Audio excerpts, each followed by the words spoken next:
Somnifère, le podcast. Bonsoir à toutes et à tous, nous sommes le lundi 16 mai et on commence la semaine avec une nouvelle qui décrit l'un des meilleurs moments de la journée, celui qui précède l'endormissement.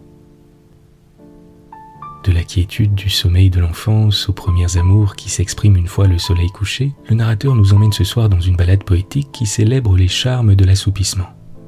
C'est un récit de François Coppée intitulé « L'invitation au sommeil ». Je vous souhaite une excellente nuit et maintenant place à notre séance de relaxation. La séance de relaxation.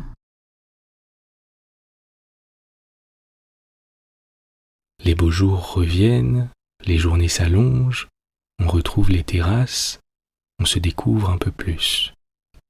Les températures s'adoucissent, c'est la saison des premières fraises et même des premières cerises avec les températures particulièrement clémentes cette année.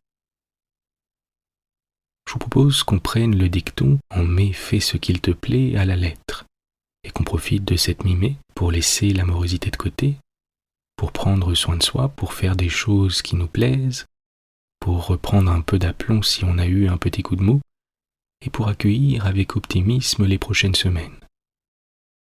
Peu importe les circonstances et peu importe ce qu'on traverse en ce moment.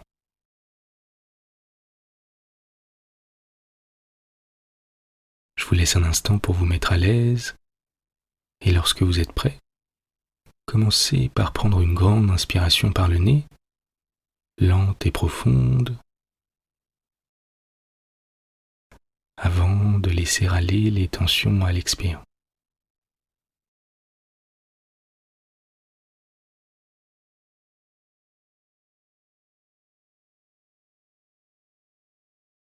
On referme ensemble cette journée, comme on referme un livre. On laisse tout le quotidien et toutes les préoccupations de côté et on se prépare à déconnecter.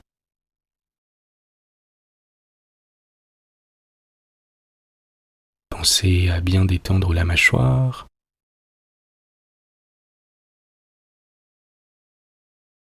à desserrer les poings, à relâcher vos épaules.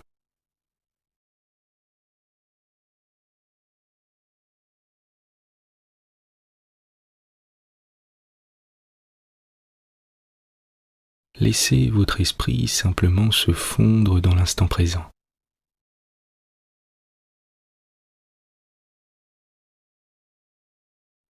Remarquez les mouvements subtils de votre corps qui se met en veille, alors que vous inspirez et que vous expirez.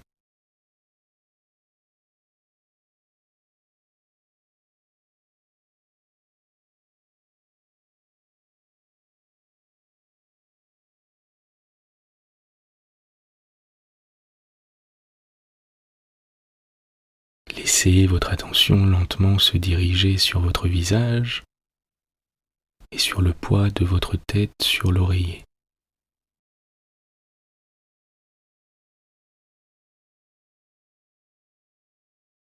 S'il reste quelques tensions au niveau du front, de la langue ou de la mâchoire, tâchez de les détendre un maximum, de les laisser aller complètement.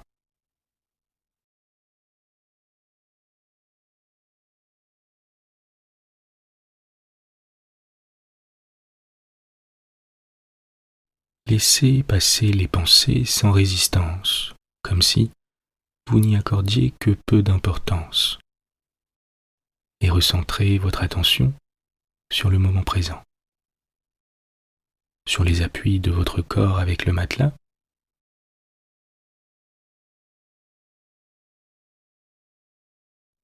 sur la température de l'air à l'inspire et à l'expire.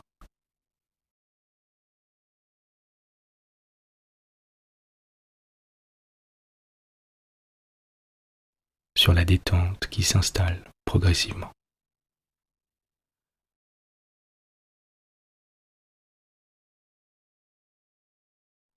Pendant la prochaine minute, ne faites rien d'autre que de porter votre attention sur votre respiration et sur votre ventre qui monte et qui descend. Et laissez-vous tranquillement bercer par ces mouvements.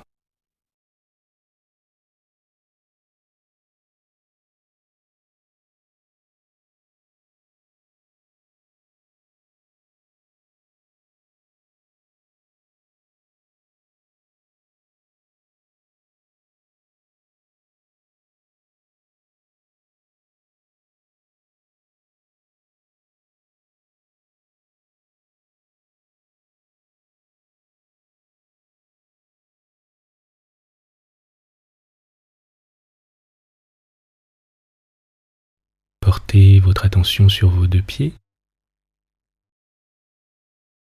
et sentez comme une douce sensation de chaleur les envelopper.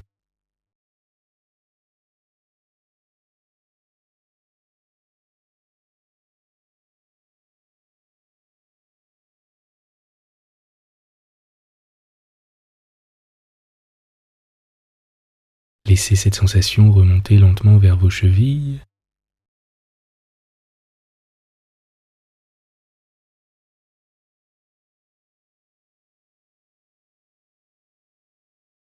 vos mollets,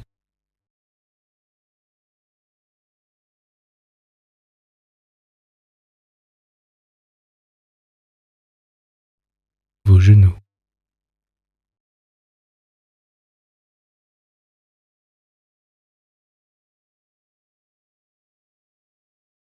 vos cuisses,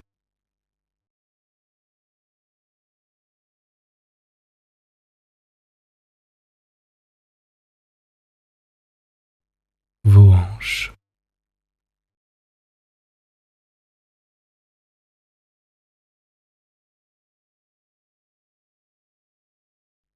votre ventre qui continue de vous bercer tranquillement.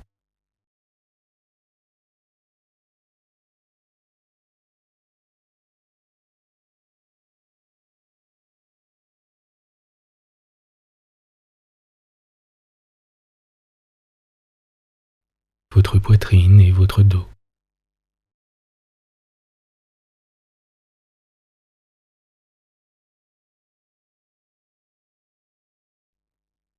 Vos épaules qui sont complètement relâchées.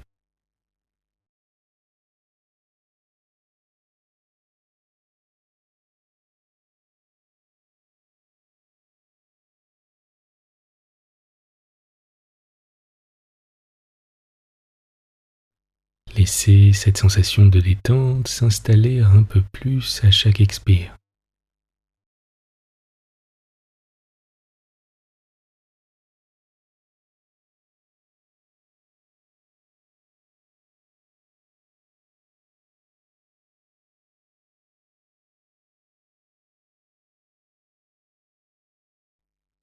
Avant de rejoindre votre nuque, tranquillement, comme un subtil massage. Puis votre cuir chevelu, qui s'enveloppe à son tour d'une douce sensation de bien-être.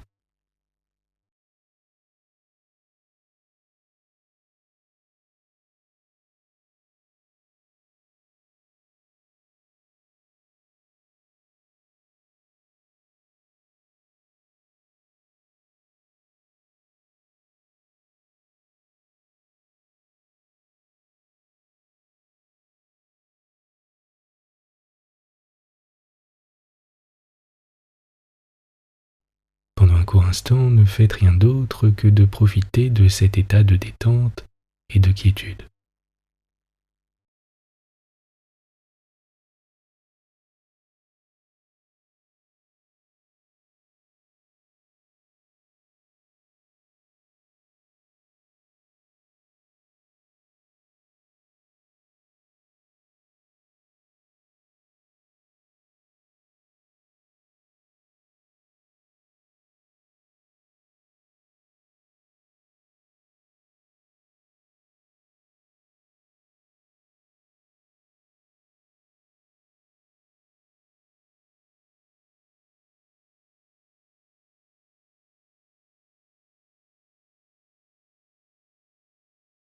Concentrez-vous simplement sur votre ventre, qui continue de vous bercer tranquillement, et sur les mouvements de votre respiration, à l'inspire et à l'expire.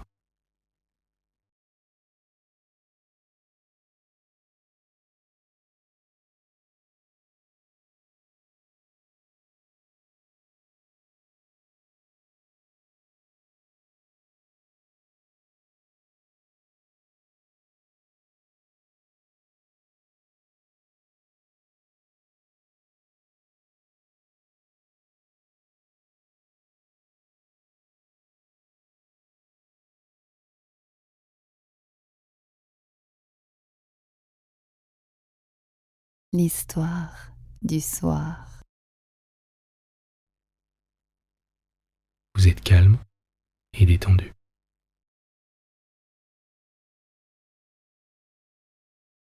François Coppée, l'invitation au sommeil. Quand il n'était qu'un tout petit garçon, autrefois chez ces braves gens de père et mère, c'était le meilleur moment de la journée. Le dîner était fini, la maman, après avoir donné un coup de serviette à la toile cirée, servait la demi-tasse du père. Du père qui, seul, prenait du café, non par luxe et gourmandise, mais parce qu'il devait veiller très tard à faire des écritures. Et tandis que le bonhomme sucrait son moka, un seul morceau bien entendu, devant toute la famille assise autour de la table ronde, la maman apportait le panier à ouvrage. Les 3 sœurs, nées à 1 an de distance, commençaient à ourler des mouchoirs. Et lui, le gamin, le dernier né, le Benjamin, exaucé sur sa chaise haute, édifiait un château de cartes. En été, dans les longs jours, on allumait la lampe le plus tard possible, et par la fenêtre on voyait un ciel orageux de soir d'été, aux nuages bouleversés, et le dôme des Invalides tout écaillé d'or dans la fournaise du couchant.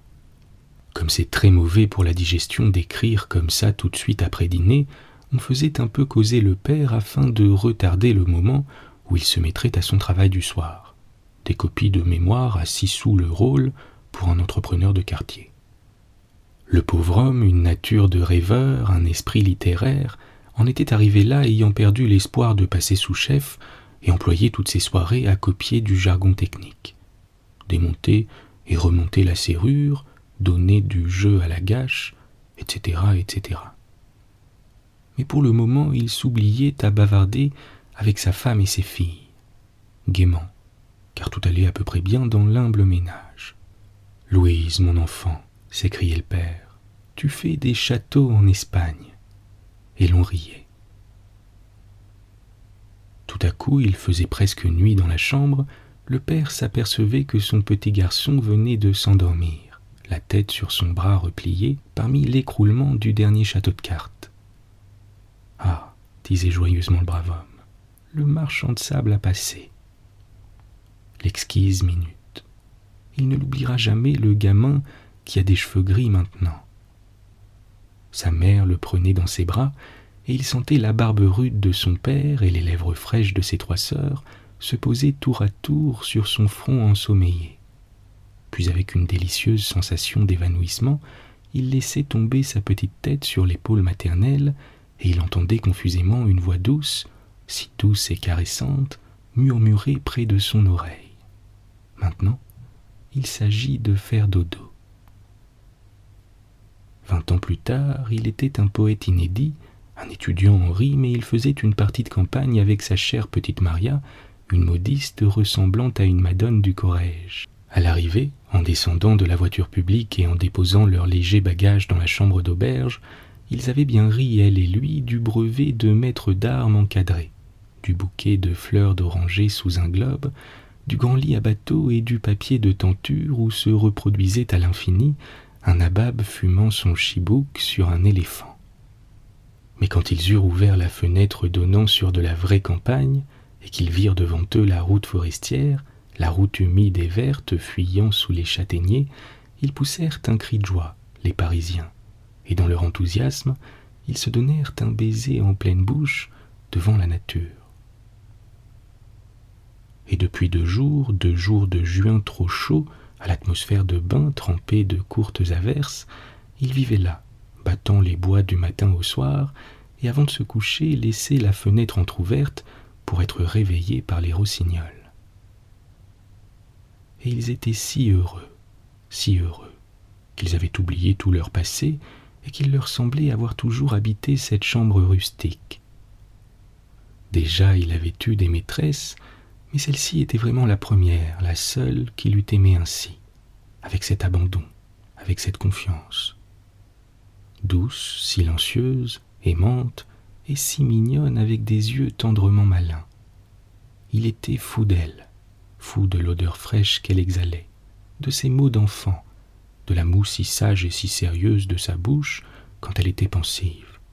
Et elle l'aimait si naïvement, et s'il restait 2 jours sans la voir, elle lui écrivait d'une grosse écriture maladroite de si adorables lettres pleines de sentiments et de fautes d'orthographe. Voilà longtemps qu'il projetait de faire cette bonne partie, longtemps qu'il n'avait pas pu. Pourquoi ? Parce que la liberté est rare, et aussi à cause de ce bête d'argent qui manque toujours. Mais enfin, ils s'en étaient donnés tous les deux du bon temps et du grand air. Ils avaient mangé des artichauts à la poivrade sous la tonnelle fleurie des Capucines, bu du reglingué qui râpe le gosier, couchés dans des draps de paysans bien blancs et bien rudes. Ils avaient surtout couru au hasard sous les taillis, où elle avait cueilli et mangé des mûres et des fraises sauvages, et où lui, comme un berger de Théocrite et comme un calicot du dimanche, avait gravé son initiale et celle de Marie avec son canif sur l'écorce blanche d'un bouleau. Mais l'instant le plus doux de ces heures, l'instant dont le souvenir fera naître encore un souvenir sur ses lèvres de vieillard dans 40 ou 50 ans, quand il traînera sa canne d'invalide sur le sable de la petite Provence, ce fut vers 11 heures du soir, la veille du départ. Comme il pleuvait à verse, il s'était attardé devant la cheminée de la cuisine, lui séchant ses gros souliers de chasse, elle arrangeant la gerbe de fleurs des champs qu'elle voulait rapporter à Paris. Puis ils étaient remontés dans leur chambre, où ils avaient fourbancé quelque temps en riant d'entendre dans la salle basse traîner la jambe boiteuse de l'aubergiste qui fermait ses volets. Enfin, tout s'est tu. La pluie avait cessé, et il s'était senti tout à coup environné par le grand silence et la profonde solitude de la campagne nocturne. Sans rien dire, elle prit l'unique bougeoir, le posa sur la cheminée, devant la glace sombre et tachée par les mouches, et elle commença sa toilette de nuit. Lui, plongé au fond du grand fauteuil, les jambes croisées, il la regardait, tout engourdi de bonheur et de fatigue. Elle avait retiré sa robe et son jupon, et gardant seulement son corset de satin noir qui étreignait sa taille mince, elle levait gracieusement pour tordre son chignon, ses bras un peu grêles au-dessus de sa tête, quand elle vit dans la glace son amant qui lui souriait. Et elle lui rendit son sourire. Comme il l'aimait, dans ce moment-là. Comme il l'aimait bien, sans désir. 2 nuits d'ivresse les avaient éteints, mais il était plus tendre encore dans son accablement.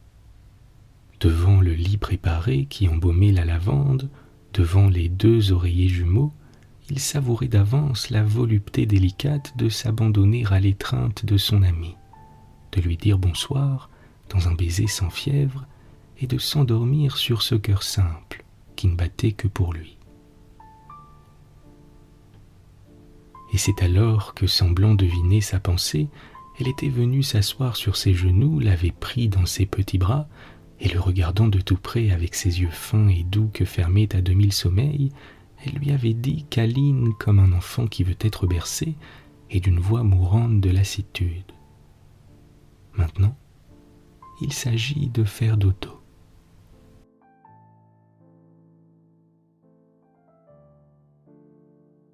Bonne nuit. Bonne nuit.